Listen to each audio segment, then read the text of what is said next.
تم کسی جھگڑے سے تنگ دل ہو تو تمام دنیا کی فضا کو تنگ دیکھو گے۔ اے عزیز، بوڑھا وہ ہے جو عقل کا بوڑھا، یعنی بزرگ ہو، نہ کہ داڑھی اور سر کے بالوں کی سفیدی والا۔ اہل بصیرت کے سامنے خاموشی تمہارے لیے مفید ہے، اس لیے حکم آیا ہے کہ خاموش رہو۔ دنیا میں عام بے آرامی اس لیے ہے کہ روح کو آخرت کے متوقع آرام کا احساس ہوتا ہے۔ کبھی انسان کسی کو کھونے کے خوف سے دعا کرتا ہے اور کبھی ان سے سامنا نہ ہو اس لیے دعا کرتا ہے۔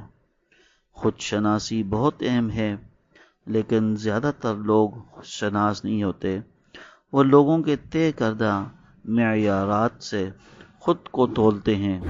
مولانا جلال الدین رومی رحمۃ اللہ علیہ۔